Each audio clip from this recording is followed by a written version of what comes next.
Yeah, yeah. Ball so hard, you better believe me, it's scary. It's basketball at the bar with Calvin and Barry. So put a tip in the jar, cause these dudes can really fill it up. Whether it's buckets you need or just a beer in a cup. We're here for fresh conversations and some delicious libations. Subscribe to the channel and turn on the notifications.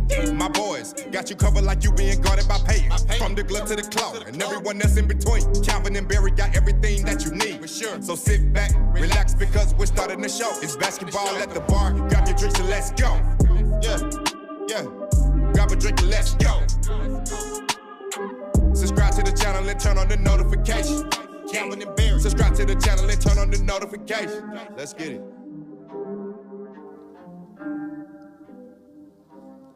What up, ballers? Welcome to Basketball at the Bar. Join us live every weekday for the best NBA podcast here on YouTube, where the takes are hot and the drinks are cold. There's no dress code, and you can take us wherever you go. So pull up a stool, drop a like, and don't forget to subscribe.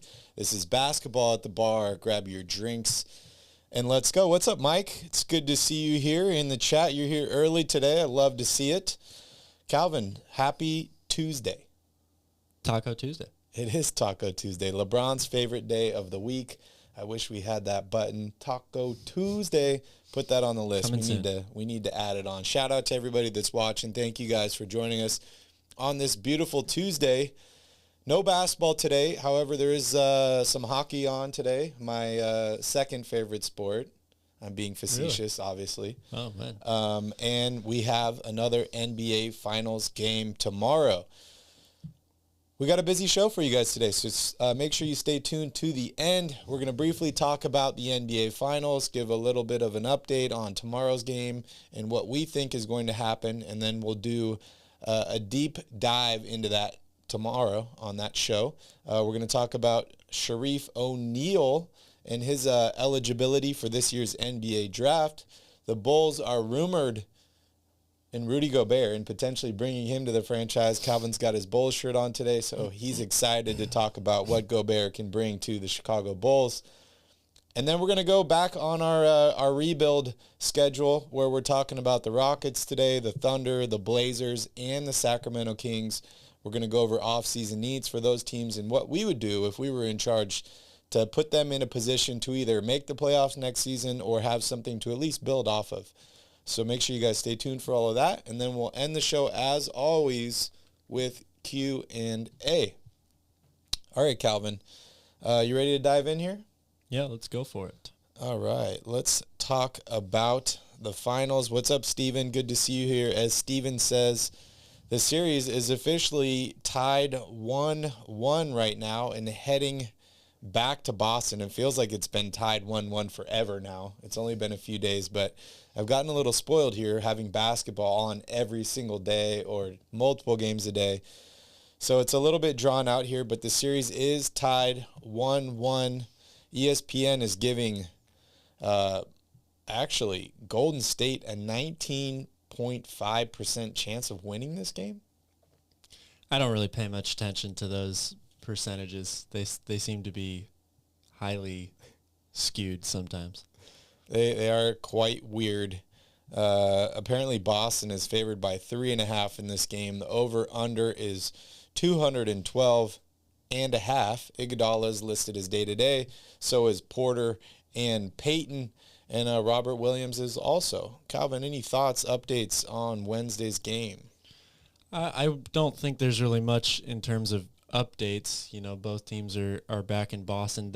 That's like the biggest update of this series, right? Is that it's changing from San Francisco to Boston, and how will it affect both teams? I think things to look for in Game 3. We've seen so far the stars of both teams play pretty well. I mean, Jason Tatum did not shoot well in Game 1, but he did have 13 assists. Mm-hmm. He did everything else that his team needed him to do, and then he came back in Game 2 with a much better scoring game, much better shooting game. But the story so far has been about the supporting cast and what they're going to provide. In Game 1, Boston got huge games from Al Horford, Derek White, Marcus Smart. They end up winning with that big fourth quarter. Mm-hmm. In Game 2, they were almost non-existent, especially Horford, who went from 26 points in Game 1 to just 2 in Game 2. So that right there is a big key for Boston. How much production are they going to get out of those guys? And the same thing can be said for Golden State. Steph has been really, really great. Draymond had a horrible game one. Jordan Poole did not play well in game one. Gary Payton didn't play at all in game one. Game two, all of those guys play. Payton only has 7 points, but his impact is much greater than that on the defensive end. Poole, it was Jordan Poole again. With that big finish to the third quarter, the pool party. Michael Jordan Everybody Poole was going crazy. And Draymond was much better. Didn't turn it over as much. He didn't miss as many layups. He got into a few altercations. He was his normal self. So Yes. is that going to continue? I expect Boston's supporting cast to play better at home. Guys like Grant Williams and those supporting players have definitely elevated their games at home. And I'm going to take Boston to win game 3. Okay. Wow. I'm also picking Boston. They're at home. I expect them to play much better. Like you said, the role players playing better. All the talk, I feel like this whole week has been about Draymond Green, right? What he brings to Golden State, all his quotes about we've never been beaten whole and all this stuff, and they're not going to shoot like that the entire way. But Draymond Green is the guy for me that really needs to keep it under control in game 3. We saw him, like you mentioned, get into it with almost everybody in game 2. I think it was Jalen today. Jalen Rose had a stat showing that Draymond Green got into more altercations with people than he had field goals in game 2, which is, I mean, Draymond Green. But it was pretty interesting. But I don't think he's going to get some of those favorable calls, the favorable refereeing from the Boston fans, Boston crowd. It's independent referees, but I think the referees kind of feed off of the feeling of the building, and I think that'll be much different in Boston. So we'll see what happens there. But the key for me in this game is going to be the third quarter. In game 1 and game 2, Golden State outscored Boston in both games in the third quarter. Boston was able to overcome it with a huge fourth quarter in game 1. But game 2, the third quarter is where it really fell apart for Boston. So Boston needs to be very adamant that when they come out of halftime, they need to be aggressive. They need to make shots early. They need to make things difficult on guys like Curry, Thompson, Draymond Green, and they need to win the third quarter, in my opinion. That's a great point. The third quarter has been a problem for Boston really all year long, not just in this series or even in the last couple of playoff series. They've struggled with it throughout the course of the season. Yep. Yeah, shout out to Progressive G and also Steven. Thank you guys for joining us here in the chat. We appreciate you guys. It's going to be an interesting game, and Calvin and I will dive a little bit deeper on tomorrow's show. So make sure you guys stay tuned for that. Calvin, let's jump a little bit here into the draft real quick, and let's talk about Shareef O'Neal. Shareef, when your dad is Shaquille O'Neal, you've been under a microscope for a long time. Obviously, Shaq is just a different dude, right? Like, a lot of people, they make the NBA for being athletic, being, this, that. Shaq, for me, is like a completely different body type than we've really ever seen in the NBA, just like a huge dominating force. So you'd expect that maybe a child of his might have some of these similar characteristics. Shareef is a pretty big dude. Had some heart issues, which has sidelined him. I think he was eligible for the draft 2 years ago. Ends up missing it due to some heart issues, has surgery. Seems to be okay now, but your thoughts, Cal? Well, it's just an interesting story. I mean, not to mention the back story or the history of everything that you just alluded to, the heart issues, his basketball career as a whole is up in jeopardy. Able to work his way back into it, transfers from UCLA to LSU, where his dad, of course, played. Love Shaq University. Well. Yeah. But the crazy or the weird thing about this story is just that he was mistakenly put on the list of guys that opted out of the draft. Yeah. I don't know how that happens, but it did. So they went back. They realized that it was a mistake to include him on that list. He's still only 22 years old, and they cleared it up just in time before the deadline there to remain in the draft. This guy is not expected to be drafted either. I just want to add that to this, add a caveat here. He is not projected on any mock drafts in the first or second round. But as we've seen, from the Miami Heat are a perfect example. He's still working out. He's still making himself available for teams. And we wish him the best of luck. He participated in the NBA's G League Elite Camp last month, which was in Chicago. And according to this article, he actually played pretty well, putting up a double-double in one of the scrimmages. So. Yeah, it's good to see him at least getting to this point, right? Like being sidelined due to injuries, health concerns, stuff like that is always tough. So overcoming and just being available for this draft is pretty incredible. I do expect him to get drafted. It's going to be late in the second round, but I do expect a team to take, a chance on him. Maybe it's him, maybe it's his dad and wanting his dad to be present and around the team and some of the young guys. But we saw Kenyon Martin's son get drafted, I think it was 2 years ago, by the Sacramento Kings, traded to the Houston Rockets late in the second round, has been pretty productive, but it was also not scheduled to be drafted. So last name does definitely help, and I'm expecting him to be drafted late. I have no idea what he can bring to an NBA franchise because of the health concerns and all this stuff, but I do expect to hear his name called on draft night. I don't. I think this guy is definitely headed for, the undrafted waiver wire route, the G League route. It's going to be a long road, I think, for him to make an NBA roster. And I also got to throw this out there. I've drafted Shareef probably 10 times in NBA 2K. Turned into a pretty incredible player for me. I think that's for Shareef without all the the health concerns. But, of course, I wish him the best. All right, moving on again here. Let's talk about your Bulls. I'll let you take the floor here, Cal. All right, well, you actually sent me this article the other day about a rumor, because that's what we're in, rumor season in the NBA, of the Chicago Bulls potentially being interested in acquiring Rudy Gobert through a trade. Right now, what most people are saying is that the Bulls would probably offer Nikola Vucevic and another player or two, plus maybe a draft pick or whatever it's going to take in order to get Rudy Gobert.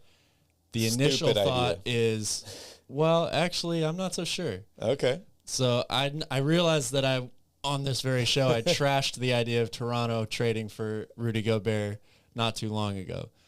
But I think we have to look at the difference of the trades. First of all, for the Toronto deal, it was rumored or expected that Pascal Siakam and maybe OG Anunoby or somebody else would be involved in that deal.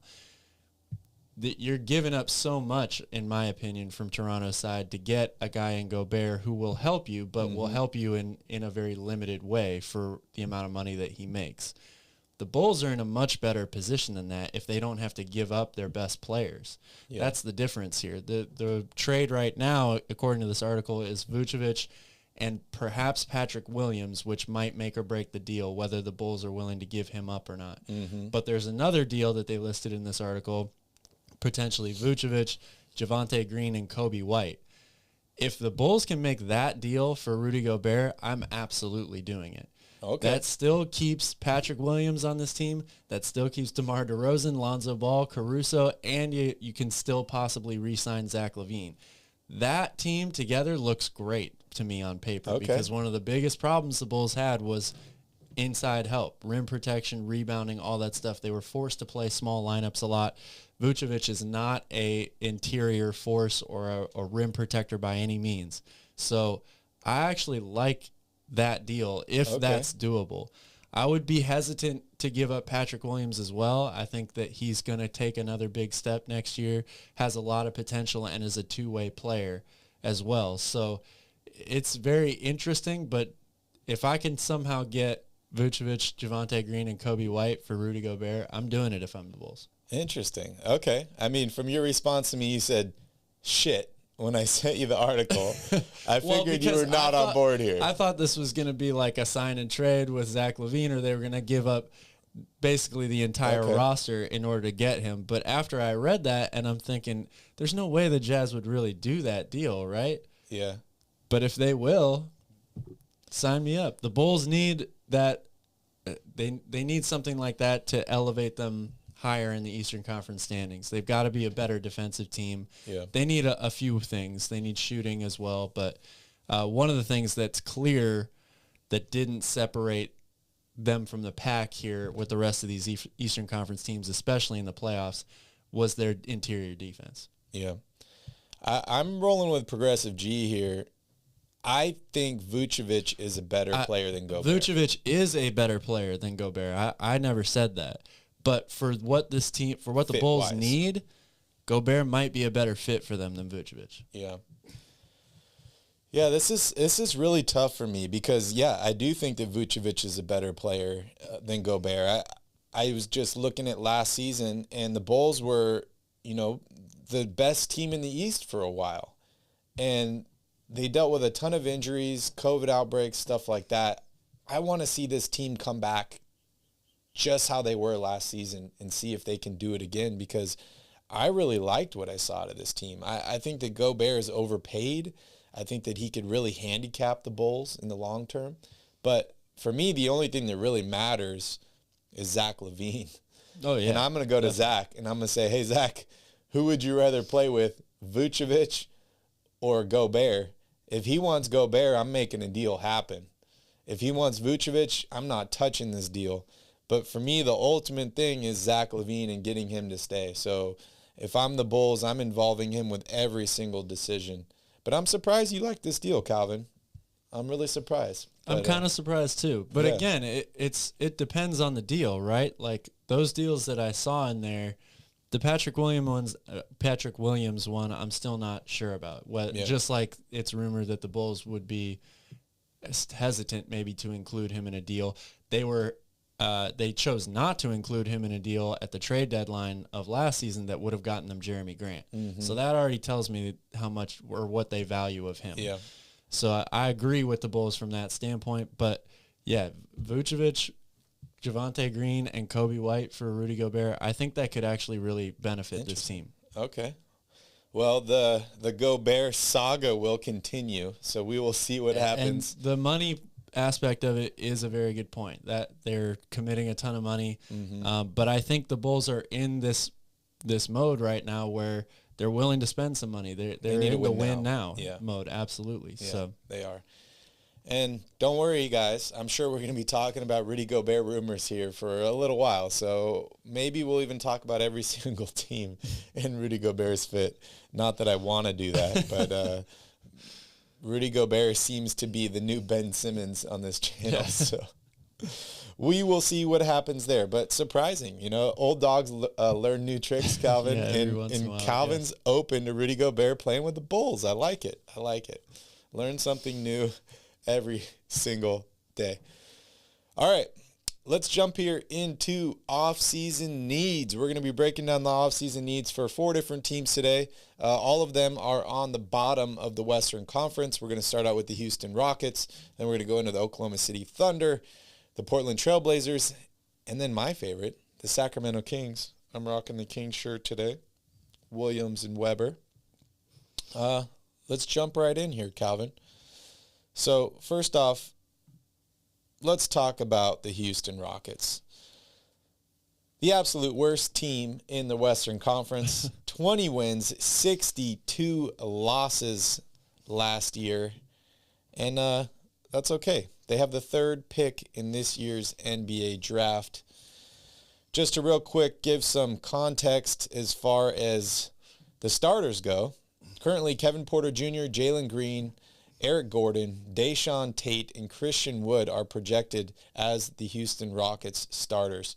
As far as the salary cap goes, John Wall has a $47 million player option, which I think he has to opt in here in the next 2 weeks or so. So that'll be pretty interesting. Eric Gordon's locked up for the next 2 years. Christian Wood has 1 more year left on his deal. Dennis Schroeder, Bruno Fernando are both expiring contracts. And then they got a ton of guys on rookie deals. So, Calvin, I want to hear from you. Where do the Rockets go this offseason? Man, well, all the teams we're going to talk about today, I can't believe I'm saying this, but the exception maybe of the Sacramento Kings, who at least thanks to the trade deadline last year, are maybe further down a path than any of these other teams. The other three teams we're going to talk about, they need so much help. They need so many different things. It's impossible to fix it all in one offseason definitely for Houston and for Oklahoma City, in my opinion. Mm-hmm. But let's start with the draft first. This, to me, is the easiest call for what Houston needs to do in the offseason, and that's because they need front court help first. This is a very guard-heavy team right now, particularly at point guard, which I'll address in a second. But they need some front court help. This draft is, we've already talked about it, a 3-player draft. That's what everybody's saying. And the top 3 players are all front court players. Perfect. Now, they're probably going to miss out on the first 2 guys, Holmgren and Smith, which means it should be a no-brainer for them to take Banchero at 3. Mm-hmm. Very, very skilled offensive player, can fit into what they want to do offensively, get up and down, stretch the floor. I think he can play alongside Christian Wood. I would also look to add another center in free agency. This team was dead last in rebounding. So guys that are out there right now, again, these guys aren't going to be like franchise-changing players day one, but they could really help address a big area of need for this team. Guys like Yusuf Nurkic, who averaged over, I think, 11 rebounds a game last year, over 8.5 for his career. Kevon Looney is a guy that's going to be a free agent. We've already seen in the postseason how great he is, particularly on the offensive glass. And he's another guy that would allow them to keep playing this small ball lineup like we see the Warriors do with him as well. So there's a couple guys out there. Bobby Portis is another one that I would look at. I don't know how he would fit necessarily with Christian Wood, but he had a great year last year, so I think it's worth maybe looking into. And DeAndre Ayton, again, should be on everybody's radar, especially with the reports coming out recently that he seems to have played his last game in Phoenix, is what it looks like. So draft Banchero, look for some center help, particularly to get rebounding help as well. And then the biggest problem for them, or the biggest question, is what do they do at point guard? Kevin Porter Jr. put up a lot of really good numbers for them last year, but were they empty stats? Does he fit next to Jalen Green? I'm not convinced that he does. He turns the ball over a ton on the team that turned it over more than any other team in the NBA last year. I think for the past 2 seasons, he's averaged over 3 turnovers a game. This is also a guy that shoots 41% from the field. Very inefficient player right now. Doesn't mean he can't get better, but I'm worried about that long-term fit. And then John Wall is kind of holding them hostage at this point right now. There really isn't much of a trade market for him, A, because of the contract, B, because of the injury problems. Mm-hmm.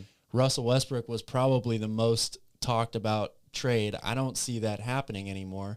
So if I'm John Wall, I'm not going to miss out on $47 million if they don't want to restructure my deal. I'm going to opt into that, which definitely puts the Rockets in an unfavorable situation, because now they have this question mark at point guard with a guy that makes an incredible amount of money and is, as you mentioned before we went on air here, only played like 70-something games in the last 4 years. Yeah. Or you go with Kevin Porter Jr., who's a turnover machine. Yeah, I think John Wall made it pretty clear that he doesn't want to play for Houston, even if he does opt in for this deal. I'm actually looking at the John Wall contract as a positive for the Rockets. I look at this roster. There's nobody you really have to pay this season or going into next season. There's nobody you really have to pay.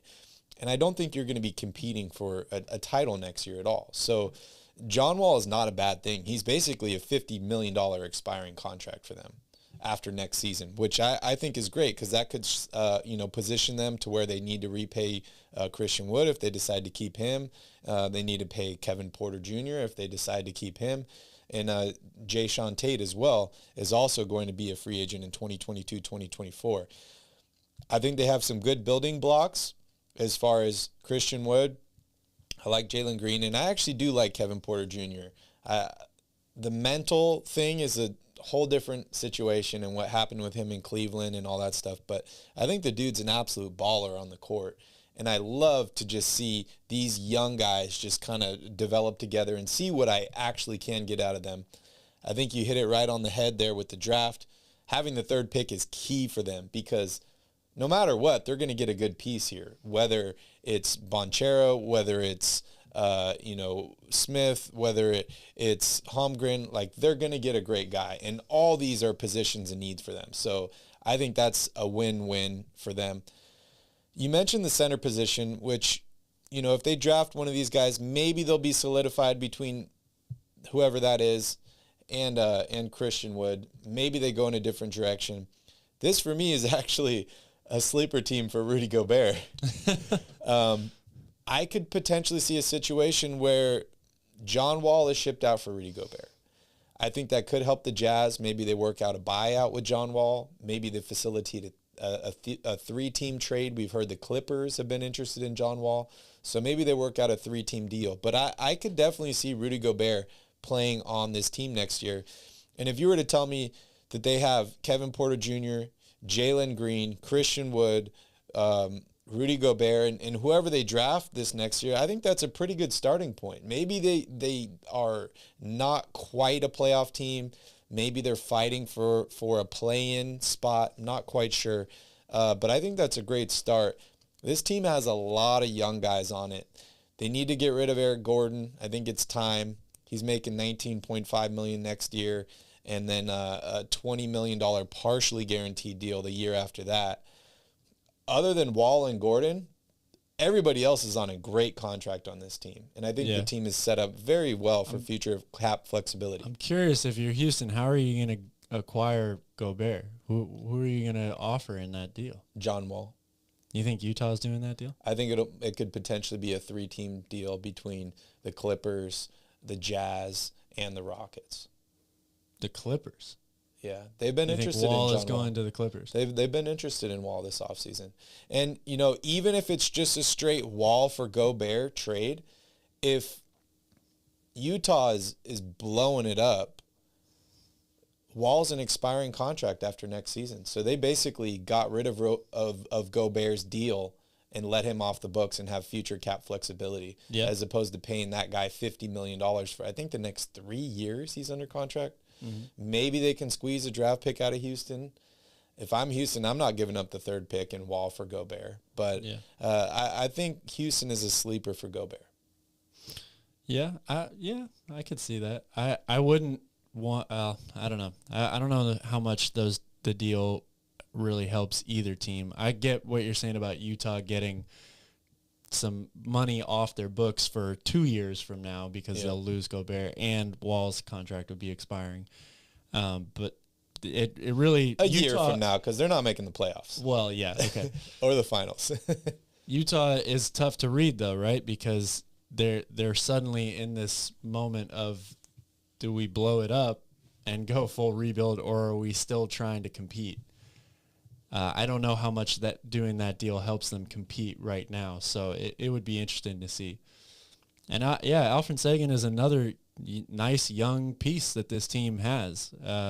Didn't play a ton of games last year. I think they like what they have with him.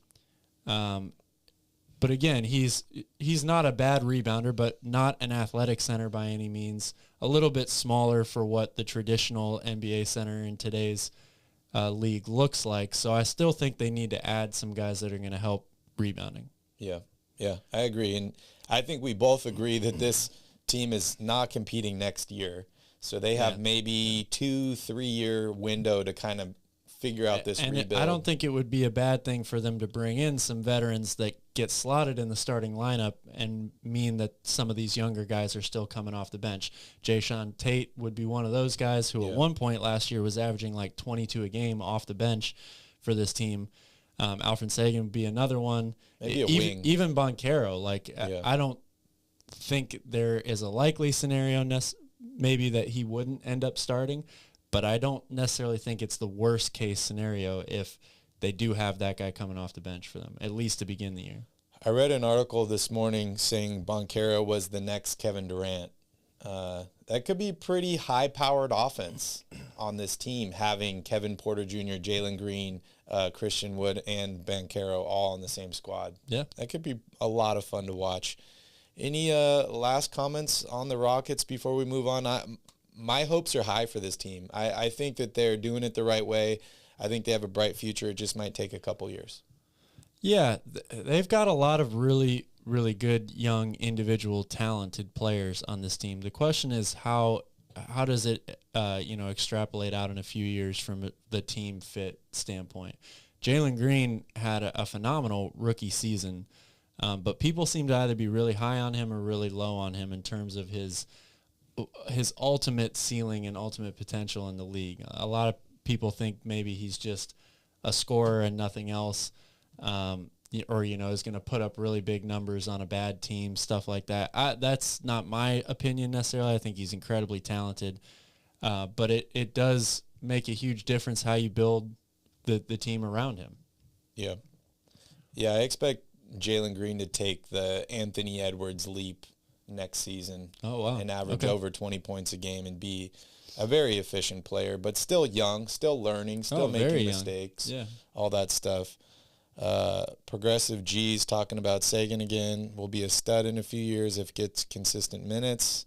I could see that. I could definitely see that. Yeah, Bamba was another guy that I was considering mentioning here as well as a potential pair. It's just tough because I like Christian Wood a lot. And if you get Banchero and Christian Wood, you're pretty much set in those two guys as far as like starters, if you want them both to be your starters. And a team that's this young can afford to throw rookies in as starters, right? Because they're not really going anywhere next season. Yeah, it's interesting. And the rotations, the starting lineup would be really, you'd have decisions to be made there because in a perfect world, I think you'd slide Banchero to the 3 and play him Wood and, whether it's Sagan or let's say you end up with Rudy Gobert or another center or something like that. The problem with that is Banchero's biggest knock right now is defense, and perimeter defense I think would be an even bigger area of concern. If you're going to play him at the 3, that means he's going to be out on the wing guarding a bunch of smaller compared to him in some instances, guys, and that isn't necessarily the right fit for him, I think. Yeah, I couldn't agree more. Bright future ahead for the Rockets, that's for sure. If you're a Rockets fan, make sure you hit that like button and make sure you subscribe to the channel. We're going to be talking about the Houston Rockets and many other teams this offseason. If you have any questions, comments, concerns, or any thoughts on what they're going to do this offseason, let us know down below in the comments. All right, Calvin, next up is the Oklahoma City Thunder. This will be an interesting one. The Oklahoma City Thunder were the second worst team in the Western Conference last season. 24 wins, 58 losses. But they've been trading for draft picks. They have a ton of them.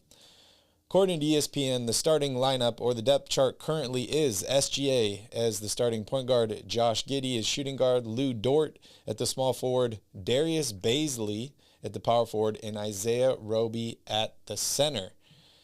Looking here at their salary cap, Derek Favors was just able to opt in on the $10 million contract for next season. SGA starts his max contract next season, the first year at $29 million.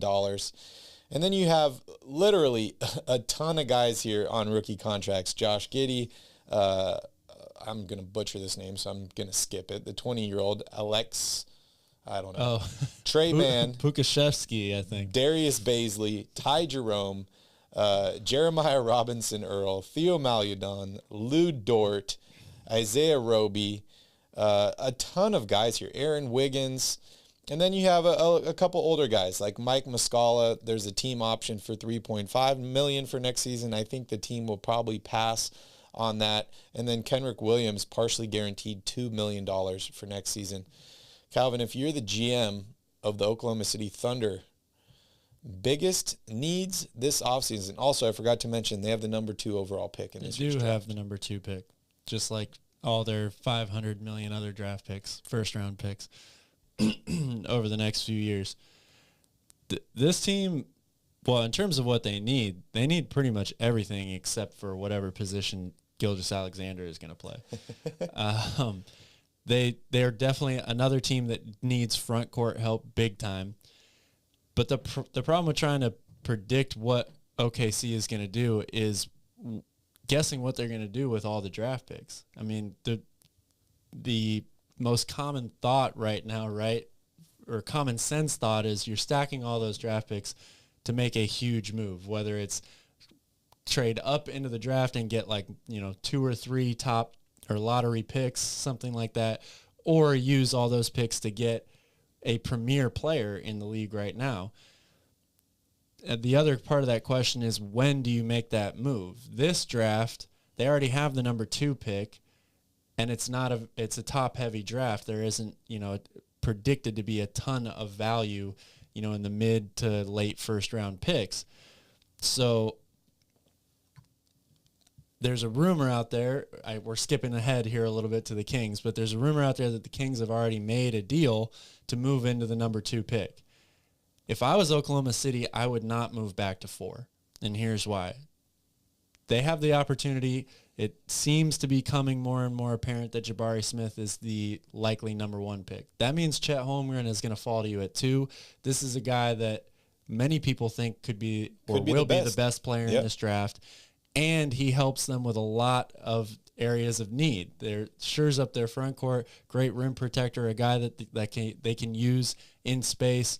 I think he would play really well with Gilgeous-Alexander because his skill set is unlike any other 7-footer in this draft. Mm-hmm. So I would use that pick on him. I wouldn't be trading back to 4. If I did trade back, I'd be looking to go get a big-name player, somebody like perhaps Donovan Mitchell or Damian Lillard even. I don't think Damian Lillard is going to be available, but if I'm Oklahoma City, I'm at least calling them.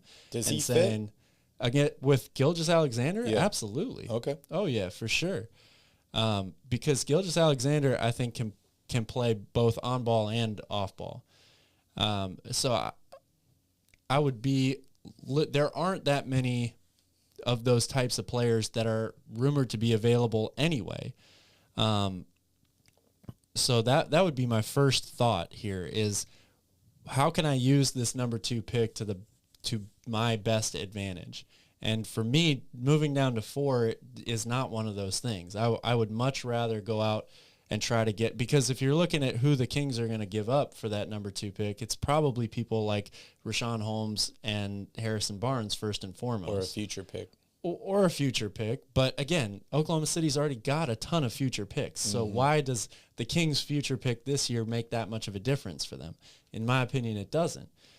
I would much rather secure potentially the best player in this draft, or use that pick to get somebody that's going to be, in my opinion, someone who's going to help move the progress of this franchise along faster than a Harrison Barnes or a Rashawn Holmes or someone of that caliber. Yeah, I mean, I couldn't agree more. I'm definitely keeping the number 2 pick if I'm Oklahoma City, and I'm taking Chet Holmgren. I don't care what anybody offers me. I'm taking him, and I'm building around him in SGA. I do like some of the other young guys, Josh Giddey. I really love Lou Dort and what they bring to this squad.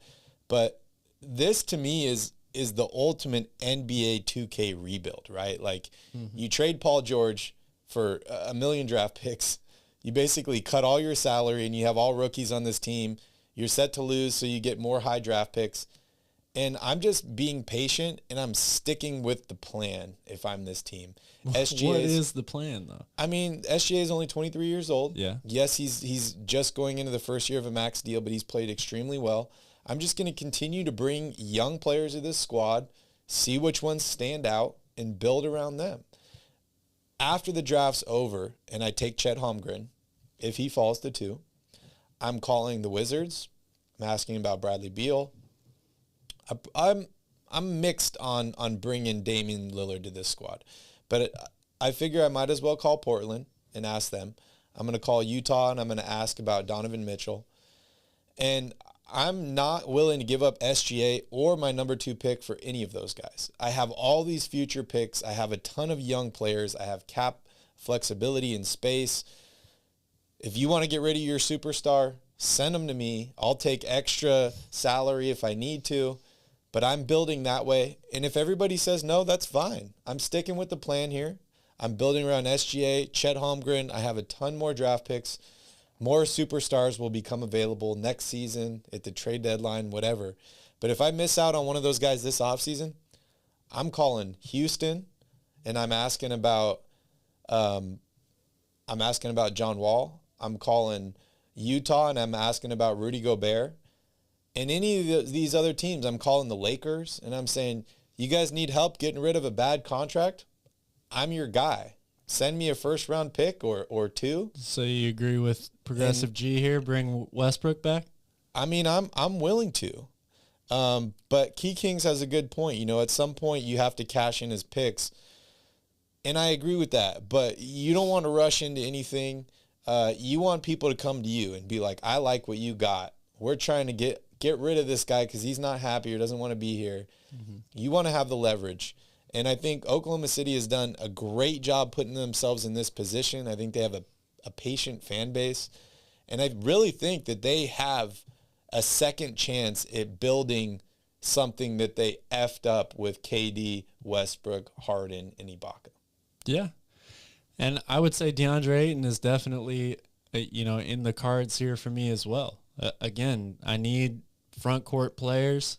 You talked about guys that are unhappy in their current situations.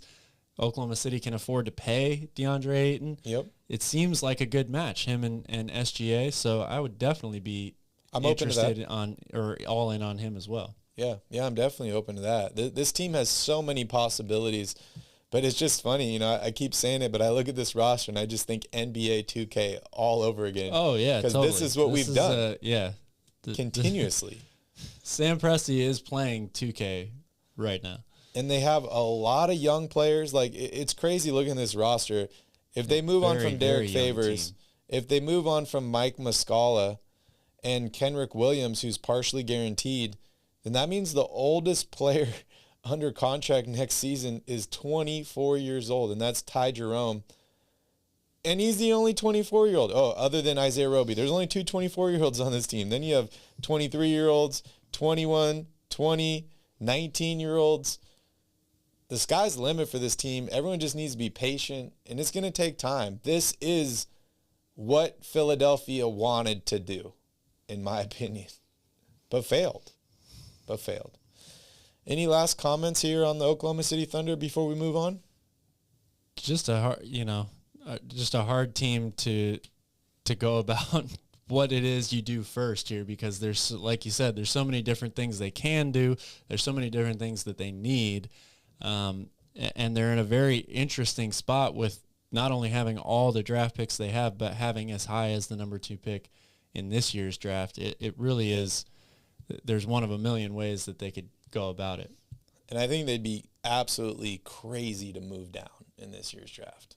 Like, why? I don't understand it. It depends for me. Like, if you are able to get Damian Lillard and move from 2 to 7, that's something that I would be willing to do, because then at 7 you can still end up possibly with a guy like Shaden Sharp, who would be, I think, another good addition to this team and a young option, or a Keegan Murray, maybe even if he falls all the way down there.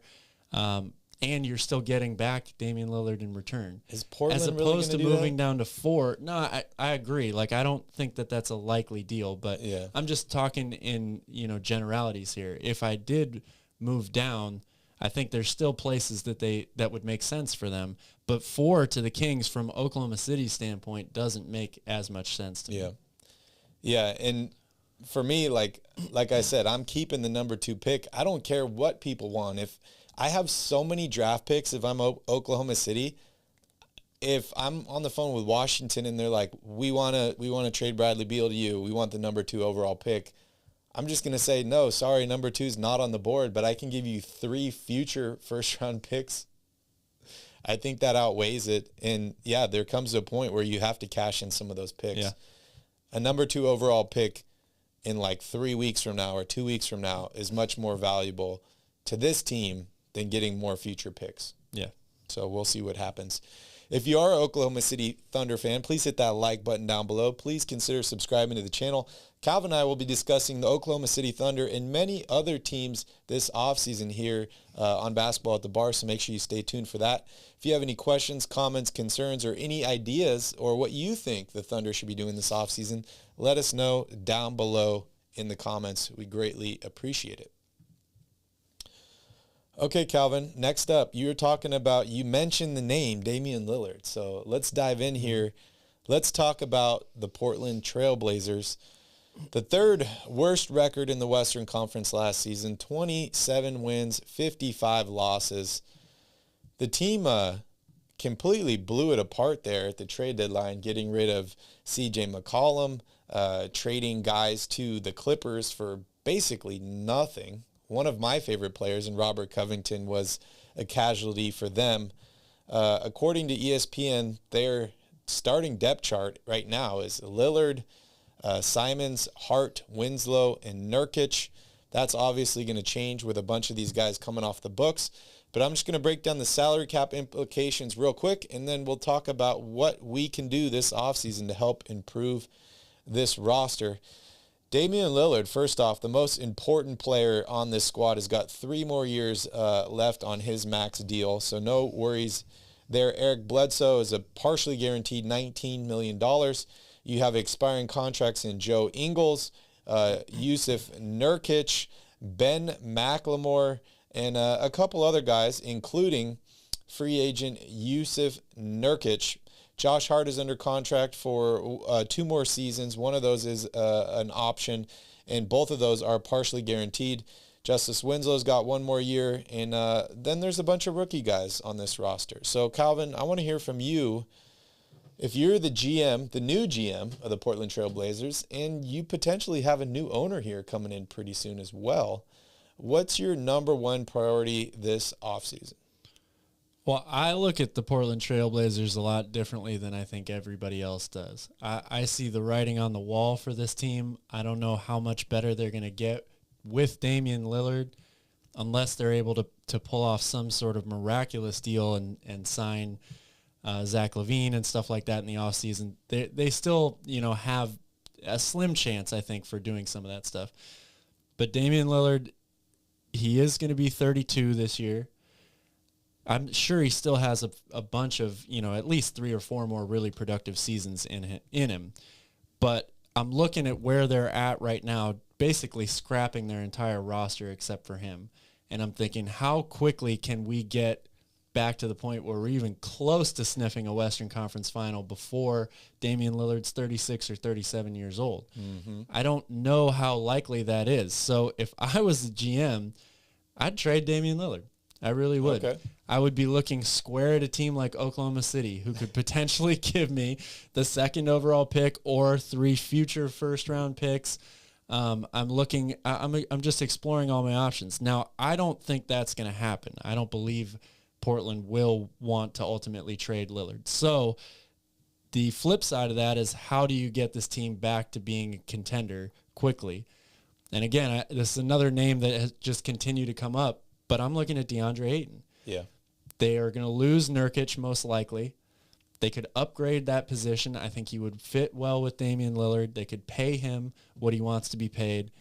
Zach LaVine is another guy that his name keeps coming up. Mm-hmm. But I think I don't know what's more likely. If I'm Portland, I'm trying to pair Lillard with a really solid interior player, a guy that can do it on both ends. And that's DeAndre Ayton to me. So that's my biggest focus right now, is how to get DeAndre Ayton on the Portland Trail Blazers. Yeah, I agree. And obviously they need a lot more outside of that. I mean, I like Josh Hart. Do I think that he's a starter or a starter on a playoff team? Maybe. It depends on who else is on the roster, but I view him more as like a role player, a guy that's going to come off the bench and be productive for you. Yep. And Anthony Simons, again, is another question mark for me. He had such a great year last year. He's not the best defender. This is a team that definitely needs to get better defensively, perimeter defense, all that stuff. So they're in a very difficult situation because they have this guy who's one of the best players, not just point guards, but players in the NBA. They want to win now, but they need to add so much in order to get there. Yeah, they really do. And I forgot to mention, they do have the 7th pick in this year's NBA draft. But I think you're absolutely right, Calvin. Damian Lillard is the key to this franchise, right? And I think you need to call him and say, hey, Dame, what do you want to happen? Do you want to stay here? Because if you want to stay here, I'm going to need your help building this roster. Maybe I get fined for this. Maybe I don't. But I'm calling Damian Lillard. I'm saying, Dame, I need you to call Zach LaVine, and I need you to tell Zach LaVine to come here to Portland. And I think you made a great point there with bringing in the big man Ayton from Phoenix. If you want a quick rebuild in Portland, you sign Zach LaVine and you make a sign and trade for Ayton. And I think that right there, hopefully you don't have to give up the 7th pick because you could probably add some more talent with that. Maybe you do, but you're probably going to lose a guy like Anfernee Simons in a sign and trade like that, which could potentially work out for Phoenix. They need more guard help, especially when Chris Paul goes down. So maybe a trade like that would work out. But if you had a big three of Lillard, LaVine, and Ayton, I think that gives you a great start and get back to the playoffs. And you mentioned 3 to 4 years for Dame. Yeah, I see that. Luckily, he's a good shooter. We talked about how shooting ages the best.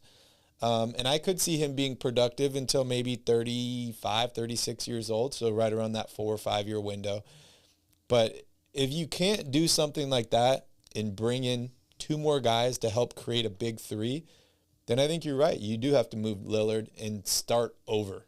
Yeah, I mean, they could easily be in the same position as Oklahoma City very quickly if they wanted to, right? Minus all the draft picks. Well, no, I mean, they could acquire a ton of draft picks. Yeah. From not necessarily just OKC, but another team. I see them being able to make a deal similar to the one that Oklahoma City made when they traded Paul George to the Clippers and got a king's ransom worth of draft picks in return. That could be an out for them that would set them up for the future. Yeah. I'm also going to throw Bradley Beal in here as well because I think a guy like Bradley Beal and Damian Lillard have a ton in common in terms of like loyalty to their team, and maybe those guys could figure out a way to work it out. Yeah, that's the thing that holds up the idea of trading Lillard, right? Is like the fan base is so in love with him, not just because he's a great player, but because he has backed the city of Portland. He's maybe had opportunities to leave the team in the past and has chosen to stay with this team. So it would be an unpopular, I think, decision to make in the short term, but it might be the best move for them in the long term. Yeah.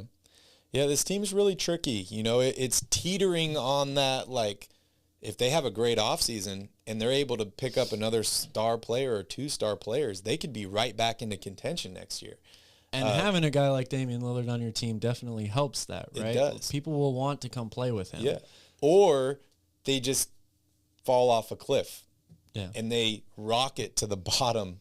Funny, rocket. They rocket to the bottom of the standings below the Rockets if they do trade a guy like Lillard. Yeah. So we'll see what happens. The free agent class this year there are some really good, fine players available, but it's not one of the best ones we've seen in recent memory, in the last 4 or 5 years or whatever. So if you lose out on Zach LaVine, if he re-signs with Chicago, if you lose out on DeAndre Ayton, all of a sudden your options are really, really limited. I mean, you could maybe hold out for the chance that James Harden doesn't opt in Don't Philadelphia, or that's what I'm saying though. Like you don't have, I don't feel very strongly about this class of free agents outside of 3 or 4 guys. Yeah. So you better hit on those guys if you're hoping to rebuild around Lillard. Otherwise, you might have to think about another option. And maybe having a guy like Anfernee Simons helps you move on from Lillard because you feel like, oh, maybe I already have this guy's replacement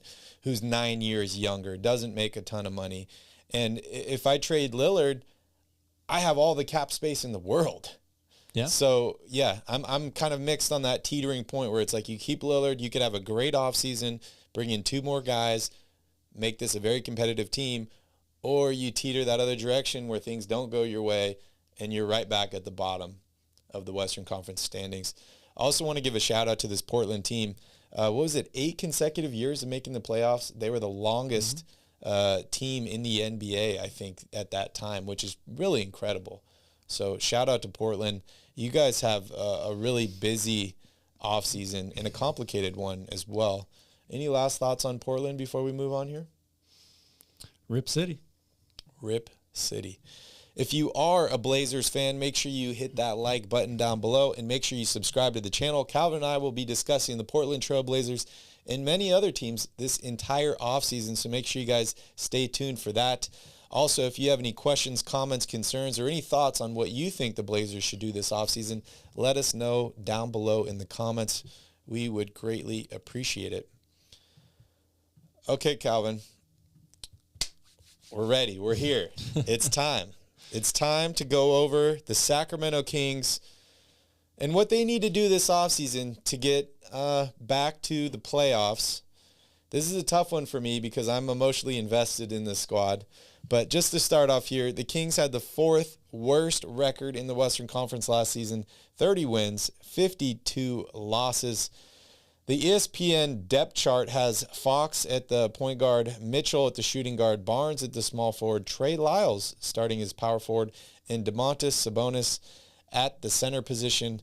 The Kings do have the 4th pick in this year's NBA draft. They're projected to take Jaden Ivey, and as Calvin mentioned, there's also been rumors that they are trying to actively trade up to number 2, or maybe they've already completed a deal that we haven't heard about yet. Teams are not able to trade consecutive draft picks, so maybe they're waiting or something like that until the actual day of the draft for someone to be drafted for them, and then they make a trade. It gets complicated. But before we dive in here on offseason needs, I just want to catch everybody up here as far as salary cap goes. De'Aaron Fox has got 4 years left on his max deal. He's making $30 million next season. Harrison Barnes is an $18 million expiring contract. Sabonis has got 2 years left on his deal. They got a few guys that are expiring in Jeremy Lamb, Josh Jackson, Dante DiVincenzo, who will be a restricted free agent this offseason. Rashawn Holmes has got 3 years left on his deal. Justin Holiday's got a year left on his deal. And then you got guys like Mo Harkless, Terrence Davis, Alex Len, and Trey Lyles that all have 1 year left on their deal. And Davion Mitchell has got 3 years left because he just completed the first year of his rookie contract. So, Calvin, I want to hear from you. What do the Kings need to do this offseason to make it to the NBA playoffs next year? Well, unlike the other 3 teams that we have previously talked about on this show, the Kings are at least more built or set in terms of their roster. Like, you know, Portland has all those expiring contracts. They're going to need to bring in a lot of players. Oklahoma City is basically a 2-player team right now, and the rest of them are all young guys, or 2 or 3 players, I would say. And then they've got a bunch of draft picks, so it's uncertain what they do. The Kings at least have an outline of what their team is going to look like next year. The goal for them, as we've said all along, and as they've said, is upgrading talent on the roster, particularly at 2 positions, shooting guard and power forward. I would add small forward or wing in general into there, because I like Harrison Barnes a lot, but there's a question of whether he's going to be on this team next year to begin with. And behind him, they don't really have much depth at that position. So, best case scenario for them, that deal where they move to number 2 in the draft is already done, and they take Chet Holmgren number 2, or say it's Jabari Smith, depending on who goes 1. That, I think, for the draft alone is their best possible outcome. If they aren't able to move up to number 2 and they stay at 4, I've moved off the Jaden Ivey train. I don't think that that's the right fit for this team. We've seen them go with best available in the past couple of years. It has worked out for them in terms of acquiring talent. They were able to get Sabonis from a deal where they drafted Tyrese Halliburton, and Davion Mitchell looks like a pretty good player. I think they need to move away from that and go towards best fit for this at 4 if they're going to stay there. And for me, that's Keegan Murray. He's a guy that's an interchangeable wing player. He could start at power forward. He could start at small forward. I think he's the most NBA-ready player in the draft. Number 1 scorer in college last year. He can put the ball in the basket, do a lot of things really well. Then that leaves you with shooting guard. And that's where it gets a little more complicated or a little tougher to decide here for Sacramento. DiVincenzo's a restricted free agent. Most people are under the impression that they're going to bring him back. Does he start at the 2? What do they do with Justin Holiday, who was sort of a failed experiment last year in the second half for the Kings? I think if you were able to move up, draft Chet Holmgren, and have DiVincenzo as your starting shooting guard, that's a great start. What that leaves you with on the bench is the question mark. Where do you fill in the wings? Who are you looking to in free agency? I'm looking at guys like Victor Oladipo, TJ Warren, people that you might be able, it's a risk to sign those guys because of injury concerns. But for the solid starting lineup, or the starting lineup that I'm going to throw out there, and the potential of having somebody like that off the bench for a reasonable contract, I like that idea. And then the last question mark for me is, who are they going to go with at center? Rashawn Holmes is on this team. We know Sabonis is going to be there. Do they want to play him at center? Would they rather play him at power forward?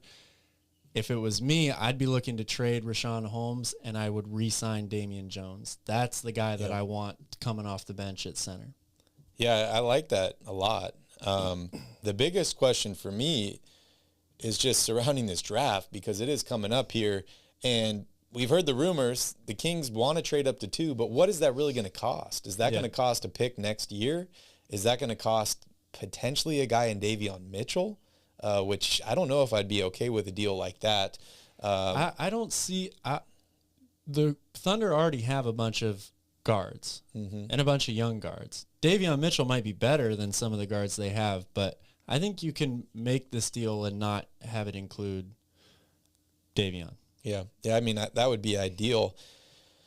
If I can give up the 4th pick in Rashawn Holmes and move up to 2, that is an absolute steal and a win for the Kings. I don't know if that's possible, but if they can make that happen, I think that would be a great way to move forward, is to take a guy in Chet Holmgren, have Holmgren, Sabonis, Fox, potentially Barnes, and Dante DiVincenzo. I like that lineup. I think that lineup has a great potential to make it to the playoffs next season. I did call the Kings making the playoffs. I've done it 2 years in a row. Definitely messed up last year. But I think we finally got our guy coach, and I like what this team's doing. So I think they will make the playoffs next season. It's just a matter of what does happen this offseason, what actually happens. Monty says that he's going to be extremely aggressive, and we've seen that already with all the rumors about them moving up in the draft. That doesn't even take into consideration free agency and what potentially might happen there. But I think this Kings team has a lot of potential and a lot of different options this offseason. I'm going to throw Harrison Barnes out there, $18 million expiring deal after next season. He has value to a contender. He also has value as an expiring deal. So I could see the Kings potentially moving on from him. You mentioned Rashawn Holmes. I think he is definitely not going to be on this roster next season. Hopefully the Kings can get some value from him. But I think they need to bring in one more star player. If that's a Bradley Beal or a Zach LaVine or one of those guys, would be absolutely incredible. But I don't know how realistic that really is. So I like your Victor Oladipo take in bringing in guys like that maybe have a high upside and not so low of a downside. But it's going to be an interesting offseason for the Sacramento Kings, that's for sure. And it all starts with the NBA draft here in just a couple weeks. Any more thoughts on the Kings? I'm just curious to see what they do. Like, we've obviously been talking about what they'll do this offseason for quite some time. And I still think that the goal for Monty is, he has his eyes on a bigger prize. Whether it's, somebody like a Pascal Siakam, or that's the ultimate goal for this team is, like you mentioned, another star player or another high impact player that they're going to add to this team. And I'm really curious to see what the draft holds for them. Yep. Are they moving up to number 2? Are they moving up to number 2 to use that pick for their own future? Are they going to trade the player that they take for a win now player, something like that? It's very interesting because this team, as we've talked about for a long time, has seemingly been on the cusp of the playoffs and underachieved. What are the moves that are going to be made to get them over the hump there, over the hill? Yeah, definitely. And do they trade the pick or do they keep it at 4? I agree with you. I'm off the Jaden Ivey train completely. I'm taking best player available. And it's not that I don't like Jaden Ivey. Yeah. Well, a lot of people think he is the best player available at that spot. And I see Key Kings here talking about best player available as well. If you're the Kings, you can't worry about the fit. I disagree with that statement. Not 100% of the time, but I just feel like the Kings have done taking best player available has gotten them to this point. And some people think that's a good thing. I see it as being right in the middle. Yes, taking it did end up getting them Sabonis, which is great. But if you just constantly are going with best player available, you run the risk of getting yourself into this like spin cycle system where you may not ever be improving. You're just taking the best available player to either see if pray that it works, or then we trade them. It's a tough call, but I think Keegan Murray helps this team and is a really, really good player as well. So yeah, it's tough. It helps man. this team more than Jaden Ivey would, I should say. It's tough because you look at guys like Luka Doncic and even Michael Jordan that were passed based on fit, not best player available.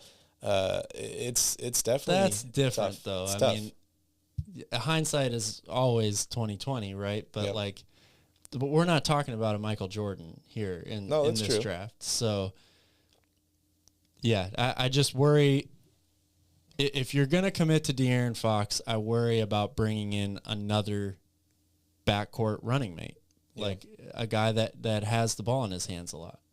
Yeah, I agree. And I do like Dante DiVincenzo. I hope they bring him back. I think the Kings have a great shot at having 2 All-Stars next season in Fox and Sabonis, and potentially a third one if they're able to trade for a guy like Bradley Beal or Pascal Siakam or one of these other guys, which I think is very, very unlikely, but you got to take a chance. You got to try it. If you are a Kings fan, make sure you hit that like button down below, and please hit that subscribe button. If you have any thoughts, questions, concerns, or you want to let us know what you think about the Kings offseason, let us know down below in the comments. If you're watching this on Royal Rebounds, make sure you check out our other channel, Basketball at the Bar, where we talk about the entire NBA. And if you're here on Basketball at the Bar, make sure you check out Royal Rebounds, which is our Sacramento Kings only content channel. Thank you guys so much, and we appreciate you guys watching. All right, Calvin, we went through a ton of stuff here as far as offseason goes. Let's jump here into Q&A. So if you guys have any questions, we got answers. Please drop your questions here in the chat. We'd love to answer them before we wrap up today's show. Real quick, Cal, Key King says he likes Dyson Daniels and Benedict Mathurin. I like both of those guys, and I know you do as well. If you're trading down, which one do you prefer? I would be happy with either one of them. I've been a big Benedict Mathurin fan all year long. I realize that it's funny to think Dyson Daniels played in the G League, but he probably got less exposure and rep, than Benedict Mathurin, who played on the number 1 ranked team in college for most of the season. So I like both of them, but I would probably prefer Mathurin if it came down to it. Yeah. Yeah, I mean, he's got a little bit like more him. of an NBA-ready body. I love his demeanor. I think he's going to be like a dead eye or a really, really consistent scorer. He has the ability to improve, his outside shot and then become really a 3-level scorer from everywhere. So defensive potential, I think he's got room to grow in that area, but I like him a lot. I think he's going to be a really solid pro. Progressive G is questioning Mitchell as the starting 2 guard. I want to hear your thoughts on whether you feel Davion Mitchell could be the starting 2 guard next season. I'm mixed on that. I love what Davion brings to this team. He is, as everybody knows that watches him, a really, really great defender, and that is something that the Kings need more than perhaps anything else. But I don't think that they're going to be the best possible team that they could be if him and Fox are starting together. Mm-hmm. Yeah, I could see that. I love having Davion Mitchell come off the bench, and maybe he does it for another year or two. Maybe he gets traded like Tyrese Haliburton. I'm not really quite sure, but the Kings need to continue to add talent, and I think that's what they've done the last 2 years. So I'm excited about what they're doing moving forward. All right, any last questions, guys, before we wrap up the show? Key King says, does Harden accept his player option on June 29th, or does he become an unrestricted free agent? Tough call to make. I still have to think that because Daryl Morey is running that team, that Harden is going to be re-signed. I don't know what the contract value will be. That I think is the difficult question to answer here, because if you give him a max deal, he's making something like over $60 million on the last year of his contract when he's like 37 or 38 or something like that. It's just insane to think about. But I do feel that he'll be on the Sixers next year. So whether that's him accepting the option or opting in or redoing a new contract for him. Yeah, it's tough. Every time you talk about James Harden, you talk about Daryl Morey, right? And it's funny, like, I know Daryl Morey from the Houston Rockets. I don't really know much else about him, right? Like, there's like the China drama and all that stuff. But I think it's safe to say that James Harden pretty much made Daryl Morey, right? Like, the Morey trade for Harden from Oklahoma City made Morey look like a genius, right? And I feel like Morey has almost like chosen his guy. Like, he's chosen his horse in the race, and he's just going to keep betting on that guy. And it's done well for him so far. He hasn't won a title, but he was able to pick up a guy who ended up turning into a superstar. And I think he's just going to continue to bet on his horse in James Harden, which could be a good thing, could be a bad thing. I think that James Harden could definitely turn it around if he wanted to. But it's kind of like that whole debate, right, that the older players are getting into with the younger players now. And like, what do you care about? You care about Instagram and pictures and tattoos and jewelry and all this stuff. You don't care about basketball anymore, right? Mm-hmm. And then the younger players are firing back that was like, all you cared about was girls and all this stuff and all that. So it's tough. If James Harden decides that basketball is going to be my number one priority for the next 4 years, I think he can have an incredible 4 years and potentially win a title with this Sixers team if him and Embiid play up to what they're capable of. But it's very, very tough. I do think that Harden and Morey are in discussions, and I think they'll be on the same page whether Harden opts in or opts out and takes a new deal with the Rockets. The Sixers. So I expect to see Harden with the Sixers for the foreseeable future, for sure. What's up, Flame Flurry 11? Good to see you here. You got a question? There are speculations the Kings have moved into the top 2, but no information on what we gave up for 2, or do you think it's a trade that will happen on draft? I can tell you just tuned in because Calvin and I just went over the Sacramento Kings, and we're going to be posting that clip, so you can watch that later if you want. We're going to be posting on this channel and on Royal Rebounds. But just to kind of cap up what we said there, we're not sure exactly what they're using to move up to 2. If it was Rashawn Holmes in the 4th pick for number 2, I would be ecstatic, but I don't know how realistic that is. Maybe it includes a future first-round pick or something like that. I'm not quite sure. Teams cannot trade consecutive first-round picks. So, like, the Kings literally couldn't say, I'm trading the 4th pick and a top 5 protected pick next season because they're consecutive. So the way to get around that is they wait till the draft. Yeah. And they say, okay, we already agreed to do this deal with you. Oklahoma City is going to draft who the Kings wanted to, and the Kings are going to draft who Oklahoma City wants it for. And then right after that happens, they're going to say, okay, we'll trade next year's pick and who we picked it for number 2. I could definitely see a situation like that happening. But I just hope they don't give up too much. Yeah, I agree. What do you think it'll be for number 2? I mean, I expect any deal that the Kings are going to make, whether it's for the number 2 pick or for another win-now player, the first options have got to be Rashawn Holmes, Harrison Barnes, and draft picks. Like, I don't believe the Kings want to give up Davion Mitchell. Maybe there is a deal out there like if it was Bradley Beal or Donovan Mitchell or something like that, where they would consider including Davion. But at first glance, or when the negotiations first start, I think that has to be where Monty begins. Yeah. We got Harrison, who's on an expiring contract. We've got Rashawn Holmes, and we've got the number 4 pick. Mm-hmm. Yeah. Great way to start, but we will see what happens. The draft's coming up in just a couple weeks here. Progressive G says, what do you think the chances of the Kings getting a big name free agent signing is, or even a medium name? Well, big name, probably not very high, right? And There's not first that of all, many. that's because there aren't many big name free agents available. I mean, the biggest names all have player options anyway. Bradley Beal, Kyrie Irving, James Harden, Russell Westbrook, even John Wall. So then, the biggest name free agent after that is probably Zach LaVine. What are the chances the Kings get him? From the beginning of this process, I've said all along that I don't think they're very high. Then you move to a guy like DeAndre Ayton. I don't know what the realistic chances of pulling off a sign and trade for him would be. So then we move to what you would consider medium names.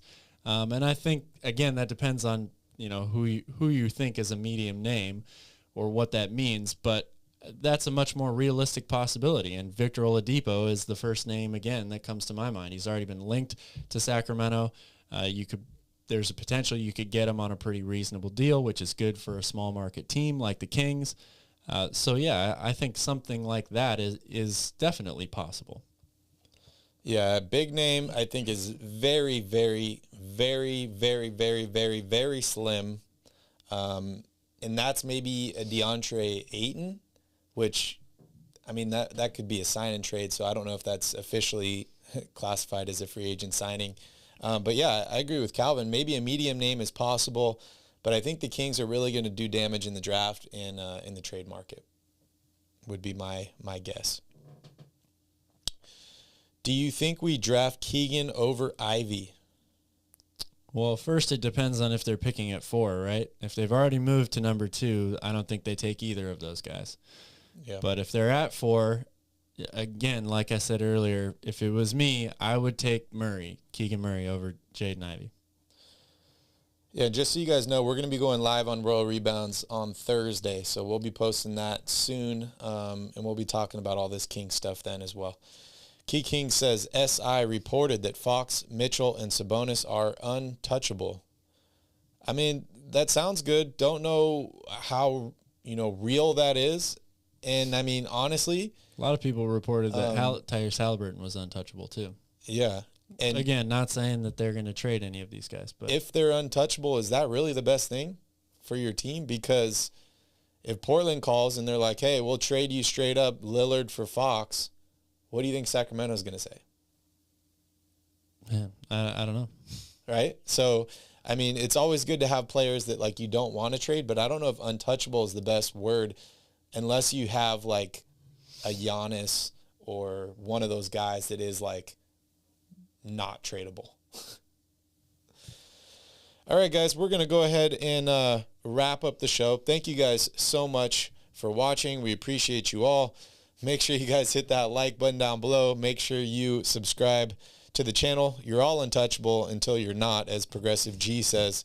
We appreciate you all for taking the time out of your day to hang out with us. We're going to be pulling some clips out of this video and reposting them on the channel. So if you, want to see a specific team rebuild, make sure you click on that video. And as I mentioned, we'll be live on Royal Rebounds this week on Thursday as well. So thank you guys so much for joining. Calvin, any last words? Thanks for watching. Yeah, thank you guys so much. Have a wonderful day. Don't forget, we'll be back tomorrow to discuss the game, pregame. So make sure you guys have a wonderful day, and don't forget to tip your bartender.